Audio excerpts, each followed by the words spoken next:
Hello everyone, চলে এসেছি আরও একটি নতুন এক্সপ্লেনেশন ভিডিও নিয়ে। আজ আমি এক্সপ্লেন করতে চলেছি 2025-এ রিলিজ হওয়া সিরিজ বিশ্বহরীকে। তাহলে চলো বেশি টাইম না ওয়েস্ট করে তাড়াতাড়ি সিরিজের এক্সপ্লেনেশনটা শুরু করা যাক। সিরিজটি শুরু হয় নাগ পঞ্চমীর রাত্রেবেলায়, যেখানে আমরা মহেন্দ্র নামের একটি লোককে দেখতে পাই, যার আজকে বাসর রাত ছিল। সে নিজের ওয়াইফের সাথে ইন্টিমেট হচ্ছিল, কিন্তু তখনই সেখানে একটি সাপ চলে আসে আর তাকে এসে ছবল দিয়ে দেয়, যেই কারণে মহেন্দ্রর সেখানেই মৃত্যু হয়ে যায়। যার পরে গল্পটি 200 বছর আগে চলে আসে। তারপরে আমরা মিত্র পরিবারের বউ রাজনন্দিনীকে দেখতে পাই, যে এমনিতেও শহরেই থাকতো। সে এসেছিল নাগ পঞ্চমীর জন্য তার বরের গ্রামে। আমরা দেখতে পাই মিত্রা ফ্যামিলির ঘরটা সেটাই ছিল, যেটা আমাদেরকে সিরিজের প্রথমে দেখানো হয়েছিল। আর বিয়ের পরে নন্দিনী প্রথমবার বাড়িতে এসেছিল, যার কারণে যে সমস্ত রিচুয়াল গুলো নতুন বউদেরকে করতে হয়, ঠিক তেমনই রিচুয়াল সে করছিল। তারপরে নন্দিনী ঘরের ভিতরে চলে যায়। সেখানে গিয়ে সে একটি দেবীর মূর্তি দেখতে পায়, যেখানে একটি পূজারী দেবীর পুজো করছিল। নন্দিনী তখন ঘরের লোকেদের থেকে জানতে পারে যে এই মূর্তিটি 200 বছর পুরনো মূর্তি। পূজারী তখন নন্দিনীকে বলে যে এই বাড়ির পুজোটা মা তুমিই করো। যেটা শোনার পরে তার হাজবেন্ড হাসতে থাকে। তার হাজবেন্ড তখন পূজারীকে বলে, আমার নন্দিনী তো পুজো পাঠে একদমই বিশ্বাস করে না। যেটা শোনার পরে পূজারী একটু স্মাইল করে আর তারপর তাকে বলে, মা যখন তোমার ভরসা হয়ে যাবে ভগবানের ওপরে, তখনই তুমি এসো পুজো করতে। তারপরে নন্দিনীর ননদকে ডাকা হয়, যার নাম হচ্ছে আপা, আর তাকে পুজো করার জন্য ডাকা হয়। তখন সে মেয়েটি পুজো করছিল। তখন এখানে আমরা দেখতে পাই যে নন্দিনী সবই পুজোর আরতিগুলো খুব ভালোভাবে জানতো। অ্যাকচুয়ালি নন্দিনীর এইসব ব্যাপারে ভরসা ছিল না, কিন্তু এইসব ব্যাপারে তার নলেজ বেশ ভালোই ছিল। এইসব দেখার পরে পূজারী বলে, খুব তাড়াতাড়ি তোমারও ভগবানের উপরে বিশ্বাস হয়ে যাবে মা। তারপরে পূজারী ঘরের সব সদস্যকে জানিয়ে দেয় যে এখন নাগ পঞ্চমী শুরু হয়ে গিয়েছে, দেবীর এখন অনেক ভালোভাবে পুজো করতে হবে, না হলে দেবী খুবই রেগে যাবে। আর দেবী যদি রেগে যায় তাহলে কিন্তু খুব অনর্থ হতে পারে। তাই জন্যই সে সব লোকদেরকে বলে দেয় যে সব লোকেরা যেন ভালোভাবে থাকে। তারপরে ঘরের সব সদস্যরা মিলে পুজোর তোড়জোড় করতে শুরু করে দেয়। তারপরে আমরা দেখতে পাই যে এই রুমটার মধ্যে 200 বছর আগে মহেন্দ্রর মৃত্যু হয়েছিল, ওই রুমটাকে এখনো অব্দি বন্ধ করেই রাখা হয়, কারণ ঘরের লোকেদের মান্যতা ছিল ওই রুমটা অভিশপ্ত রয়েছে। সেই জন্যই ওই রুমে যাওয়া কারুরই অ্যালাউ ছিল না। কিন্তু নন্দিনী সেই রুমের ভেতরে গিয়ে দেখতে চাইছিল সেই রুমের ভেতরে ঠিক কি রয়েছে। সেই জন্যই সে আপাকে রিকোয়েস্ট করে যাতে করে সে তাকে ভেতরে নিয়ে যায়, কিন্তু আপা তাকে বারবার বোঝায় যদি তারা ভুল ভবিষ্যতে ওই রুমটাকে ওপেন করে, তারা জানে না তাদের ঘরের লোক তাদের সাথে ঠিক কি কি করবে। তখনই সেখানে তাদের আঙ্কেল চলে আসে এবং তাদেরকে সেখান থেকে চলে যাওয়ার জন্য অনুরোধ করে। আর রাত্রেবেলা নন্দিনী এখন পূজারীর জন্য খাবার নিয়ে চলে আসে আর পূজারীর কাছে জিজ্ঞাসাবাদ করতে থাকে ওই রুমটা লক কেন রয়েছে। তখন পূজারী তাকে জানায় নাগ পঞ্চমীর রাত্রের বেলায় মহেন্দ্রর মৃত্যু হয়েছিল, এমনটাই মনে হচ্ছিল যে দেবী তাদের উপরে রেগে রয়েছে। আর এর পরেই মহেন্দ্রর ফ্যামিলির বহুত লোকেদের মৃত্যু হয়ে যায়, যার কারণে তাদের পুরো বংশই বরবাদ হয়ে যায়। এইসব শোনার পরে নন্দিনীর মনে হয় তাদের দিয়ে যদি কোনো রকম ভুল হয়েও যায় তাহলে ভগবান তাদেরকে কেন মারবে, যেটার জবাবটি পূজারীটির কাছেও ছিল না। তারপরে পূজারী নন্দিনীকে বলে পূজার এই দিনগুলোতে সে যেন একটু সাবধানে থাকে, কারণ মহেন্দ্রের রুমে সেই সাপটা কিভাবে এসেছিল সেটার খবর কেউই জানে না, যার কারণে তার মৃত্যু ঘটে গিয়েছিল। এটা শোনার পরে নন্দিনী তখন ওখান থেকে চলে যাচ্ছিল, কিন্তু তখনই সেখানে নন্দিনীর আরো একটি দেওর চলে আসে, যে কিনা খুবই মদ খেয়েছিল। যেটা দেখার পরে পূজারীর একদমই ভালো লাগে না। তারপরে নন্দিনী যখন নিজের রুমে যায় তখন সে গিয়ে দেখতে পায় সেই ঘরের মধ্যে একটা ফুটো রয়েছে, আর নন্দিনী সেটাকে বন্ধ করে দেয়। সেটা দেখার পরে তার বর অনেক শকটে চলে গিয়েছিল, কারণ নন্দিনী তো এইসব কথাতে একদমই বিলিভ করতো না, কিন্তু তার সত্ত্বেও সে সেই হোলটাকে বন্ধ কেন করে দিল। পরের দিনকার দেবীকে স্নান করানোর জন্য পুকুর ঘাটে নিয়ে যাওয়া হয়, যেখানে তার পুজোও হবে। আর আমরা দেখতে পাই দেবীর মূর্তিটাকে ঢেকে রাখা হয়েছিল, কারণ পুজোর সময় তার মূর্তিটাকে খোলা হবে। তারপরে আমরা দেখতে পারি সেখানে নন্দিনীর পিসি শাশুড়ি চলে আসে, তার সঙ্গে কিছু লোকও এসেছিল যারা কিনা ঘরের মেজারমেন্ট নিচ্ছিল। সেখানে তারা সবাই জানতে পারে তারা ভাই বোনেরা মিলে ডিসাইড করেছিল যে তারা এই ঘরটাকে বিক্রি করে দেবে। যেটা শোনার পরে বাচ্চারা খুবই শকড হয়ে গিয়েছিল, কারণ তারা এই ব্যাপারে কিচ্ছু জানতো না। আসলে নন্দিনীর বরে দুটো আঙ্কেল ছিল, দুজনেই এই গ্রামের মধ্যে থাকতো। আর নন্দিনীর বরের বাবা অন্য একটি শহরে শিফট হয়ে গিয়েছিল, আর তার পিসি শাশুড়িও বাইরে থাকতো। আর সেই কারণেই তারা সব ভাই বোনেরা মিলে সিদ্ধান্ত নিয়েছিল যে তারা এই ঘরটাকে বিক্রি করে দেবে, কারণ এদের মান্যতা ছিল এই বাড়িটা শ্রাপিত রয়েছে। আর যখনই পূজারী এই ব্যাপারটা জানতে পারে যে তারা ঘরটাকে বিক্রি করতে চাইছে, তখন পূজারী তাদেরকে জানিয়ে দেয় যতদিন না অব্দি নাগ পঞ্চমী হয়ে না যাচ্ছে এই ঘরটাকে ততদিন যেন তারা বিক্রি না করার কথাই ভাবে, কারণ দেবীর পূজা যদি অর্ধেক থেকে যায় তাহলে দেবী কিন্তু খুব রেগে যাবে। তার কিছু টাইম পরে যখন পূজারী দেবীকে পুজো করার জন্য তার পর্দাটা খোলে, তখন সে দেখতে পায় দেবীর মূর্তি পুরো সবুজ রঙের হয়ে গিয়েছে, কারণ দেবী খুবই রেগে গিয়েছিল। এটা দেখার পরে পুরো বাড়ির লোকেরা খুবই ভয় পেয়েছিল। আর তখনই নন্দিনীর কাছে একটা দেবী রূপে সাজা বহুরূপী লোক আসে, এবং তখন সে নন্দিনীকে বলতে থাকে সব লোকেরা যেন খুব তাড়াতাড়ি এই ঘরটাকে ছিঁড়ে বেরিয়ে যায়, নাহলে একের পর এক সবার মৃত্যু ঘনিয়ে আসছে। যেটা দেখার পরে নন্দিনী অনেক শক্টে চলে গিয়েছিল, আর সে ভাবছিল এটা হয়তো কোনো মহিলাই আছে যে সব ভান করিয়ে সে আমাদেরকে এসব কথা বলছে। কিন্তু এদিকে সারা ঘরের লোকের মান্যতা ছিল এটাই হচ্ছে মা মনসা দেবী, যে কিনা আমাদেরকে আগাম সাবধান করার জন্য এখানে এসেছিল। আর অন্যদিকে পূজারী অনেক বেশি চিন্তায় পড়ে গিয়েছিল, কারণ দেবী অতিরিক্ত রেগে গিয়েছিল। আর এই কারণে সে পূজার জিনিসের জন্য স্টোর রুমে যায়। আর কিছু টাইম পরে যখন ঘরের লোকেরা ওখানে যায়, তখন গিয়ে তারা দেখতে পায় পূজারীর মৃত্যু হয়ে গিয়েছে। আসলে পূজারীকে একটি সাপে কামড়েছিল। আর এটা দেখার পরে ঘরের সব লোকেরা অতিরিক্ত ভয় পেয়ে গিয়েছিল। আর অন্যদিকে আমরা একটি লোককে দেখতে পাই যে কিনা এই ঘরটার মেজারমেন্ট নিচ্ছিল, আর সেই জন্যই সেই সাপটাকে সেই লোকটি মেরে দেয়। আর এই কথাটা যখন নন্দিনীর দেওর জানতে পারে, সে খুবই রেগে যায়। তখন এই আভি নামক ছেলেটি সেই লোকটির উপরে খুবই রেগে যায়। অ্যাকচুয়ালি আভি সাপেদেরকে খুবই ভালোবাসতো, এই কারণে যখন সেই লোকটি সেই সাপটিকে মেরে দেয়, আভি তখন তাকে খুব পিটতে যায়। আভির পিসি আভির উপরে খুব রেগে যায়, যার কারণে আভি সবাইকে ওয়ার্ন করে দেয় যে সে এই ঘরটাকে বিক্রি করতে কিছুতেই দেবে না। আর এখানে আমরা জানতে পারি আভির আসলে তার বাবা মার সাথে একদমই পড়তো না, তাদের মধ্যে কিছু তো একটা প্রবলেম ছিল, যার কারণে তারা তিনজন একে অপরের সাথে বেশি কথাও বলতো না। আবির কথা শুনে তার পিসি খুবই রেগে গিয়েছিল, আর সে ঘর ছেড়ে তার বরের সঙ্গে চলে যাচ্ছিল। ঘরের লোকেরা তাদেরকে আটকানোর অনেক চেষ্টা করছিল, কিন্তু কেউই কোনো কথা শোনেনি। তার জন্য তারা সেখান থেকে বেরিয়ে যায় রেগে মেগে। তারপরে যখন তারা সেখান থেকে চলে যাচ্ছিল, হঠাৎই তাদের সামনে দেবী চলে আসে, যেটা দেখে তারা খুবই ভয় পেয়ে যায়, যার কারণে তাদের গাড়ির অ্যাক্সিডেন্ট হয়ে যায়। আর তারা দুজনই খুবই সিরিয়াস ছিল। আর সেখানে পুলিশ অফিসাররাও চলে আসে, আর তারা বাকি ফ্যামিলিদের থেকে জিজ্ঞাসাবাদ করতেও শুরু করে দেয়, কারণ অ্যাক্সিডেন্টের আগে অনেক বড় ঝগড়া হয়েছিল তাদের ফ্যামিলির মধ্যে। আর এই কারণে পুলিশওয়ালার এটাই ডাউট ছিল যে হয়তো এটা মার্ডার প্ল্যানও হতে পারে। আর তখনই ফুফাজির একটু হোঁশ আসে, যার কারণে পুরো ফ্যামিলির সাথে সাথে অফিসারটিও হসপিটালের ওই রুমের ভেতরে যায়। তখন ফুফাজি ভয় ভয় বলতে থাকে সে নিজের চোখের সামনে সেই দেবী মূর্তিকে দেখতে পেয়েছিল। এটা বলতেই তার তৎক্ষণাৎ মৃত্যু ঘটে যায়। এটা শোনার পরে ফ্যামিলির সাথে সাথে পুলিশের সব লোকেরা খুবই ভয় ভয় অবস্থায় ছিল। সবার এটাই মনে হচ্ছিল যে দেবী হয়তো তাদের উপর রেগে রয়েছে, আর সেই কারণেই এখন এই সব কিছু হচ্ছিল। আর এইদিকে পূজারীরও ডেট হয়ে গিয়েছে, আর এই কারণে ঘরের লোকেরা অন্য আরো একটি পূজারীকে নিয়ে এসেছিল। কিন্তু যখন সেই পূজারী জানতে পারে যে দেবী এখন খুবই রেগে রয়েছে, আর সেই কারণেই সে এখানকার পুজো করতে মানা করে দেয়। আর সে ঘরের লোকেদেরকেও জানিয়ে দেয় যে আপনারাও এই পুজোটাকে কন্টিনিউ করবেন না। তখন ঘরের সব লোকেরা জানায় আজ অব্দি এই পুজোটা মিস যায়নি, আর এই কারণেই এই পুজোটাকে তারা সম্পূর্ণ করবে। আর এই কারণে পূজারী পুজো করাতে বারণ করে দেয়। তখন আভি বলে যে সে নিজেই পুজো করবে। এই কথাটা শোনার পরে তার বাবা মা এই ব্যাপারটার জন্য একদমই প্রস্তুত ছিল না। তারা আভিকে খুবই বোঝানোর চেষ্টা করছিল যাতে করে আভি এই পুজোটা না করে, কিন্তু আভি তখন তাদের উপরে খুবই রেগে যায়, আর সে বলতে থাকে পুজোটা তো আমিই করব। পরের দিন আভির বাবা আভিকে লক করে রেখে দেয় যাতে করে আভি এই পূজাতে বসতে না পারে, কিন্তু ওদের সার্ভেন্ট বিমা সেই দরজাটাকে খুলে দেয় যাতে করে আভি এই পূজাটা সম্পূর্ণ করতে পারে। অন্যদিকে আভিরই আমরা আরো একটি কাজিনকে দেখতে পাই যাকে কিছু গুন্ডা মিলে পেটাপিটি করছিল।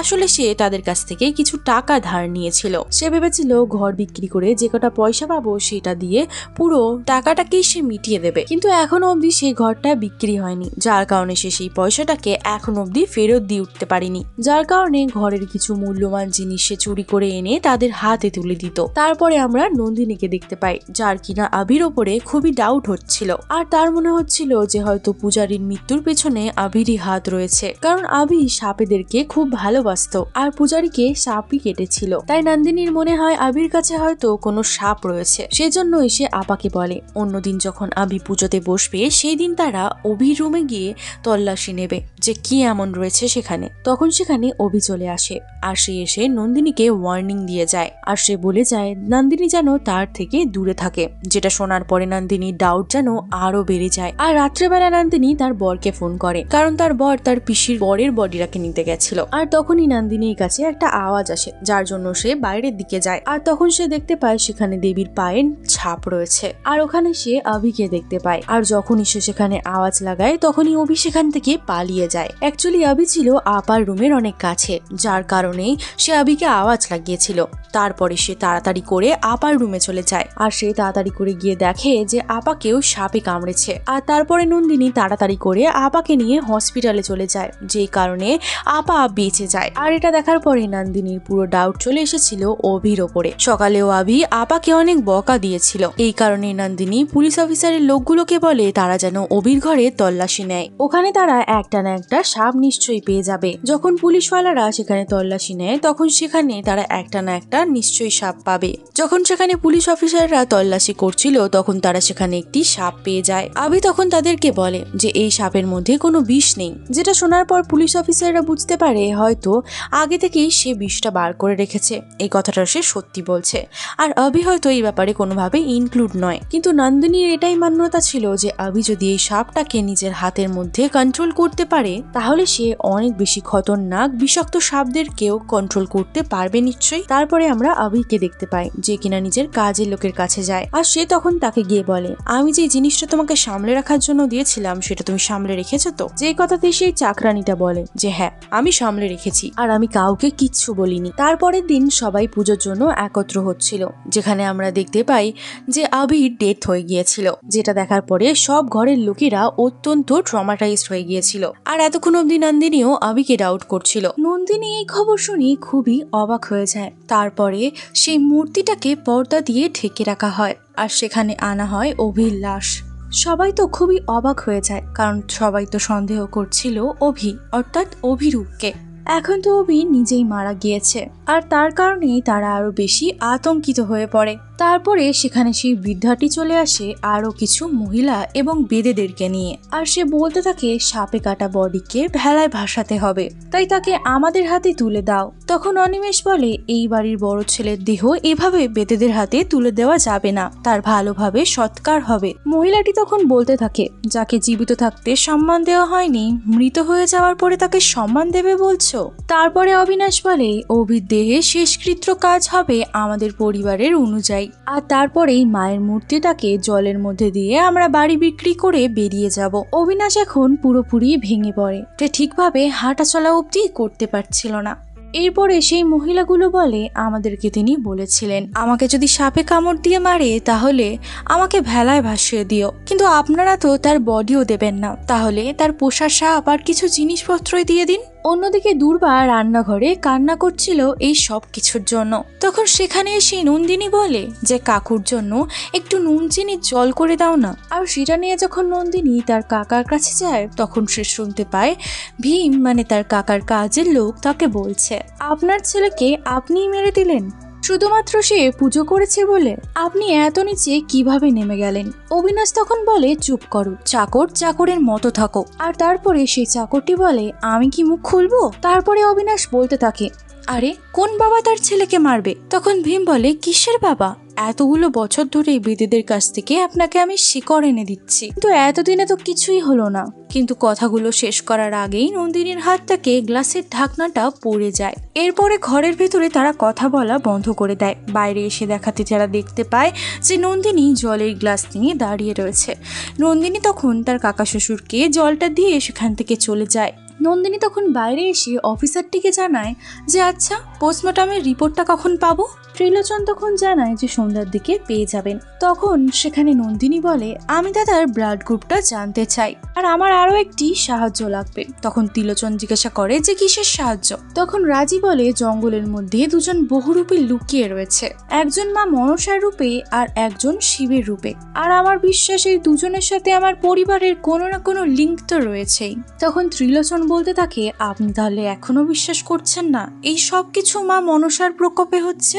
আর এদিকে রাজি বলে যে স্বয়ং মা মনসা এসে আমাকে যদি এই কথাটা বলে তাহলেও হয়তো আমি বিশ্বাস করব না। আর অন্যদিকে ওই বহুরূপীদেরকে কল করে বলে তোমরা কি অভিদাদাকে কিছু করেছো? তারা তখন বলে না তো, আমরা তো অভিদাদাকে কিচ্ছু করিনি। আর তারপরে বিকাশ বলতে থাকে এতে তাহলে সেখান থেকে তাড়াতাড়ি করে পালিয়ে যাও, না হলে কিন্তু তোমার সাথে সাথে আমরা সবাই ফেসে যাব। পুলিশ কিন্তু তোমাদেরকে খোঁজ করছে।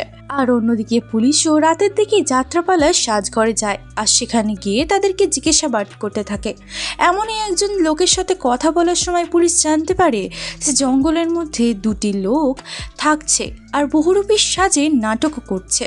আর এই খবর পাওয়ার পরে তাড়াতাড়ি করে পুলিশ সেখানে হানা দিতে চলে যায়। সেখানে গিয়ে তারা কাউকেই দেখতে পায় না, কিন্তু পথের মধ্যেই তারা সেই বহুরূপীগুলোকে ধরতে পারে। আর অন্যদিকে সেই বৃদ্ধ মহিলার বাড়িতে গিয়ে হাজির হয় নন্দিনী। আর এইদিকে দুই বহুরূপী প্রাণ দিয়ে পালানোর চেষ্টা করছিল। আর অন্যদিকে নন্দিনী সেই বৃদ্ধা মহিলাটাকে গিয়ে বলে যে আজকে কাকে ব্ল্যাকমেল করে আসলেন। বৃদ্ধা তখন তাকে ঘুরিয়ে জিজ্ঞাসা করে সেটার মানে কি। নন্দিনী তখন তাকে ভেঙে বলে কারোর গোপন সত্যকে ফাঁস করে দেওয়ার ভয় দেখিয়ে তার থেকে পয়সা আদায় করাটাকে বলা হয় ব্ল্যাকমেল। তখন সেই বৃদ্ধ মহিলাটি বলে ওই এক কথাতে কি সব প্রমাণ হয়ে যায়? তখন নন্দিনী তাকে বলে আপনি একদম কথা ঘোরাবার চেষ্টা করবেন না, অভিরূপ যে মিত্র বাড়ির ছেলে নয় সেটা আপনি কিভাবে জানলেন? তখন বিদ্যা ঘুরিয়ে তাকে এই প্রশ্নটা করে যে তুমি এই কথাটা কিভাবে জানলে? কিভাবে আবার?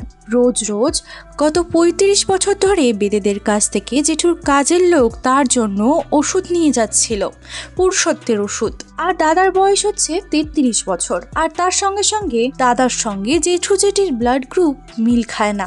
আপনি কি আমাকে সত্যিটা বলবেন নাকি আমি পুলিশকে ফোন করব? তখন বিদ্যা জিজ্ঞাসা করে সে কি, আমি কি করলাম? তখন সেখানে নন্দিনী বলে যে আপনি তো সবকিছু করেছেন, এতদিন ধরে জেঠুকে ব্ল্যাকমেল করে এসেছেন, আর হতেও পারে আপনি আপনার পোষা সাপ দিয়েই তাকে মেরে দিয়েছেন। তখন সে বৃদ্ধা মহিলা বলতে থাকে সাপ কারুর পোষ মানে না। তখন সেখানে নন্দিনী বলতে থাকে যে সেটা তো পুলিশের লোকেরাই বুঝে নেবে। অভিকে জন্ম দিয়েই মারা যায় ভীমের স্ত্রী, আর সেই মৃত্যুর সুযোগ নেয় তোর জেঠু অবিনাশ।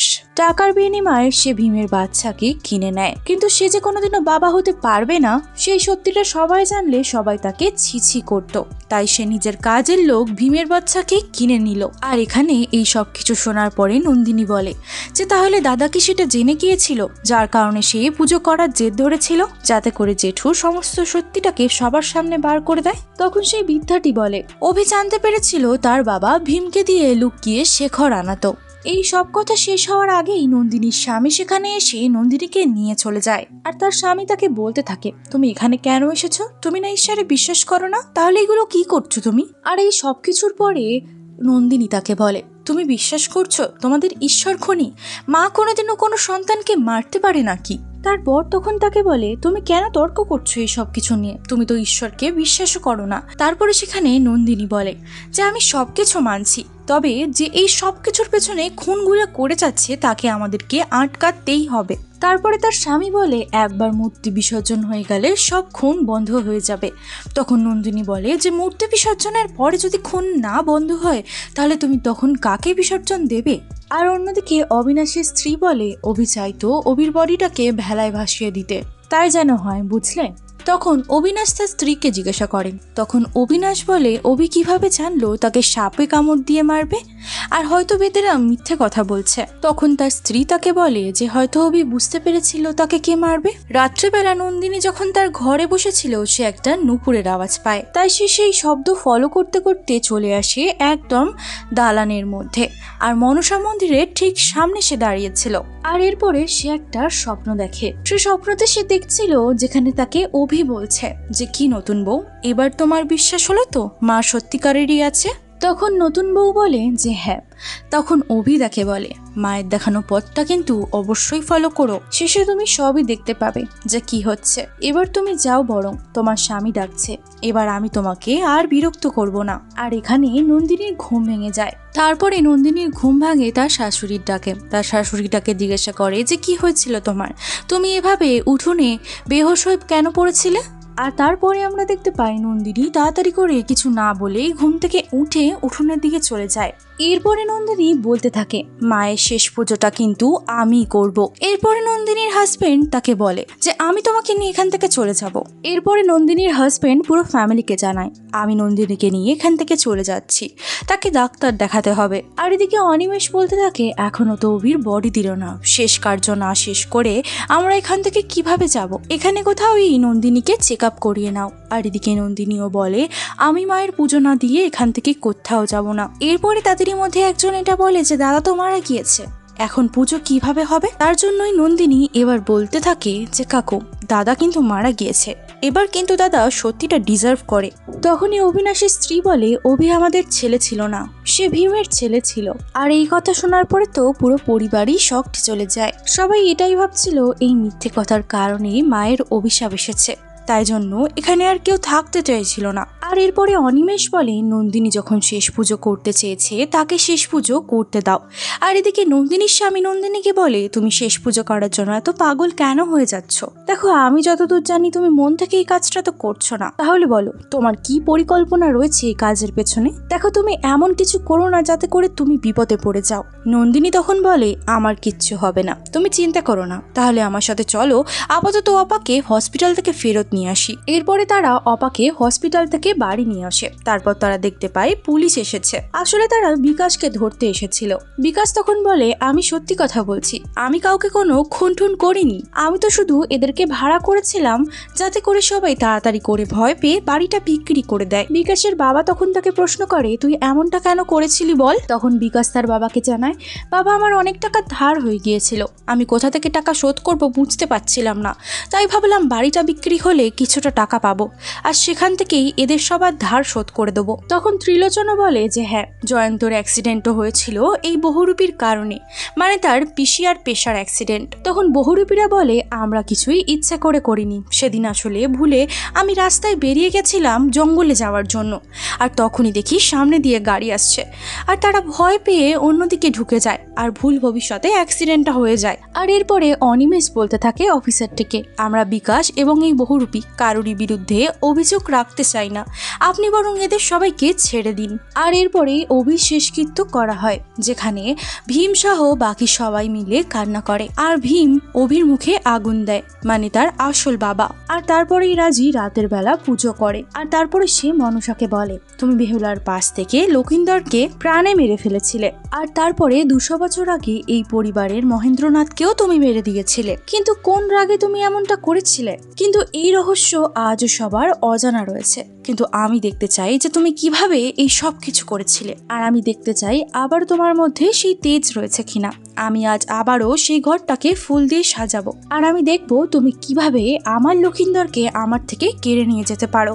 আর এখানে আমরা দেখতে পাই নন্দিনী এবং তার স্বামী নতুন স্বামী স্ত্রী সাজে, পুরো ঘরটাকে ফুলসজ্জার রাতের মতন করে সাজায়, যেখানে তার স্বামীকে ফুলসজ্জার খাটে রেখে এক কোণে দাঁড়িয়ে থাকে, যেখানে আমরা দেখতে পাই নন্দিনী তার স্বামীকে ফুলসজ্জার খাটে শুয়ে এক কোণে দাঁড়িয়ে থাকে নিজে। কিছুক্ষণ পরে আমরা দেখতে পাই সেই রুমের মধ্যে মা মনসা স্বয়ং হেঁটে আসছে আর তখনই রাজি বেরিয়ে আসে সেই কোণ থেকে। আর তারপর সে বলতে থাকে প্রত্যেক যুগে যুগে বেহুলাই শুধু বিধবা হতে পারে না জেঠিমা। দৃশ্য তখন পরিবর্তন হয়, অতীতের দৃশ্যে আমরা দেখতে পাই নতুন বিয়ে হয়েছে অবিনাশের, তবে অবিনাশ শারীরিকভাবে অক্ষম ছিল, তাই জন্যই সে বিভিন্নভাবে তার স্ত্রীকে টর্চার করত। আর এই সব থেকে বিরক্ত হয়ে গিয়ে এক পর্যায়ে গিয়ে তার স্ত্রী প্রেমে পড়ে যায় তার দেওরের। আর অনিমেষ তখন তাকে প্রত্যাখ্যান করে বলে বৌদি আপনি এসব চিন্তা ভাবনা আপনার মাথায় আনবেনই না, আমি তোমাকে অনেক সম্মান করি, তবে তুমি এরকম কিছু চাইলে আমি এরকম কিছু তোমাকে দিতে পারবো না, আমি আজীবনের জন্য এই বাড়ি ছেড়ে চলে যাব।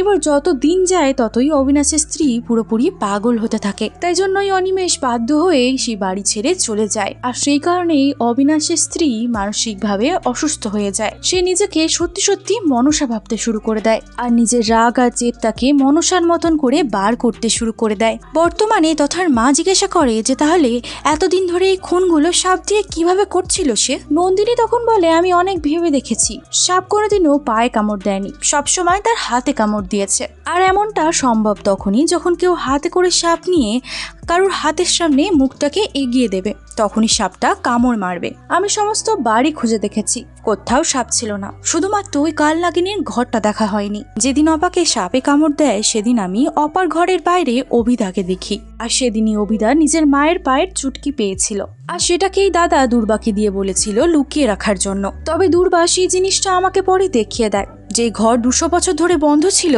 কিন্তু সেই ঘরের তালা এত চকচকে পরিষ্কার কেন? তার কারণ সেই ঘরটাকে রোজ খোলা এবং বন্ধ করা হতো। তারপরে আমি আরো একটি ডুপ্লিকেট কি বানাই দুর্বাকে দিয়ে। আর এরপরে সেদিন অভিদার শেষ কৃত্যের দিনকার আমি সেই ঘরের চাবি নিয়ে সেই ঘরটাকে খুলি। সেখানে গিয়ে আমি একটা পেন্টিং দেখতে পাই যেটা জেঠি এঁকেছিল। সেখানে সেই ছবিতে চাঁদ সদাগরের হাতে একটা বাঁশি ছিল, আর আমি বুঝতে পেরে যাই বাঁশি তো বাবা বাজাতেন, অর্থাৎ এটা বাবাকে ইঙ্গিত করেই আঁকা হয়েছে। সেখানে গিয়ে আমি কিছু বাঁশি পাই, সেই বাঁশির মধ্যেই ছিল সাপ। এই বাঁশিটার মধ্যে সাপ ঢুকিয়ে রাখা হয়েছে।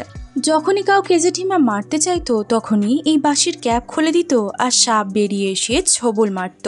যে বাঁশির প্যাকে জেঠিমা পড়েছিল সেই বাঁশি উনি ইউজ করছিল সবাইকে মারার জন্য। তারপরে নন্দিনী তার জেঠিমাকে জিজ্ঞাসা করে কেন তুমি ভবানী ঠাকুরকে মেরেছিলে? তখন আমরা দেখতে পাই ভবানী ঠাকুর দেখতে পাই ভবানী ঠাকুর জেঠিমাকে বলে যে আমি জানি তুমি কাল নাগিনীর ঘর খুলেছ, তোমার প্রতিশোধের মন অনিমেষের ক্ষতি না করলেও তোমার করবে, আর তুমি এই সব কিছু বন্ধ করে দাও। আর এই কারণেই সে তাকে পরে মেরে ফেলে। নন্দিনী তখন বলে তোমার ক্যান্সার ধরা পড়েছে, এই মরণ রোগ থাকার পরেও তুমি অন্যদেরকে কিভাবে খুন করছিলে? তারপরে সে বলে যে আমার ক্যান্সার হয়েছে, কিন্তু আমার জীবনের প্রতিটা বছর যে নষ্ট হয়ে গিয়েছে, আমি কেন একা সবকিছু হারাবো? সবকিছু কেন আমার ক্ষতি হবে? এরপরে যখন অভি সত্যিটা জানতে পেরেছিল সে তার মাকে অনেক বোঝানোর চেষ্টা করেছিল, এই সবকিছু থেকে তাকে দূরে চলে আসতে বলে, কিন্তু সে কোনোভাবেই কোনো কথা মানে না। এইসব কথা শুনে সে অভিকেও মেরে ফেলে। আর এদিকে তার স্বামী বলে আসল কালনাগিনী এর জন্য সবকিছু হয়েছে। তখন নন্দিনী বলে আসল দোষ তো শুধু জেঠিমার নয়, কারণ তুমি তার মনটাকে পুরোপুরি বিষিয়ে তুলেছিলে।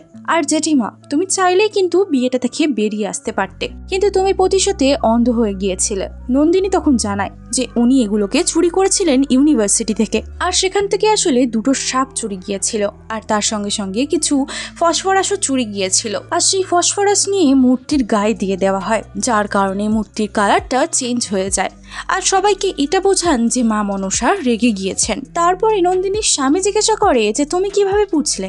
তখন নন্দিনী বলে যে মা তো নিজেই আমাকে বুঝিয়ে দিয়েছেন। আর তারপরে সিনটা চলে যায় ফ্ল্যাশব্যাকে। নন্দিনী সেদিন রাতে দেখেছিল মা মনসার গলার মধ্যে একটা সাপ ছিল, যে কিনা গলার মধ্যে থেকে বেয়ে নিচে নেমে যায়, আর সেই সাপের গায়ে লেগে যায় এই ফসফরাস মানে এই সবুজ রংটি। আর সাপটা যেখান দিয়ে বেয়ে গিয়েছিল সেই জায়গা থেকে এই রংগুলো মুছে যায়। তখন মেঝেতেও সবুজ দাগ হয়ে গিয়েছিল, কারণ সাপটা নিচে থেকে বেয়ে বেয়ে গিয়েছিল। আর ওই কারণে ঘুম ভাঙার পরে সবার আগে ছুটে আমি দেখতে আসি যে ঠাকুরের গায়ে ওই দাগটা রয়েছে কিনা। সকালে উঠে দেখি যে দাগ নেই, কারণ দাগ মিটিয়ে দেওয়া হয়েছিল। তারপরে অবিনাশের স্ত্রীকে পুলিশ ধরে নিয়ে চলে যায়, আর নন্দিনী ঠাকুরের কাছে প্রণাম করে বলে জানি না সেদিন আমি কি দেখেছি, তবে আমি এইটুখানি জানি কোনো একটা শক্তি তো রয়েছে যা আমাদেরকে সব সময় আগলে রাখছে। তারপরে নন্দিনী নিজের হাতেই পুজো সম্পূর্ণ করে। বেশ কিছুদিন কেটে যায়। তারপরে আমরা দেখতে পাই রাজ নন্দিনীর কাছে একটা ফোন আসে এবং তাকে বলা হয় যে আমি পত্রিকায় দেখেছি আপনি অলৌকিক বিষয়গুলোকে খুব সুন্দরভাবে পরিষ্কার করে সলভ করে দিয়েছেন, তাই আমি আপনাকে কনসাল্ট করতে চাই। মানে হয়তো আমরা নেক্সট পার্টও খুব তাড়াতাড়ি দেখতে পারবো, যেখানে আমরা রাজনন্দিনীকে গোয়েন্দা হিসেবে দেখব।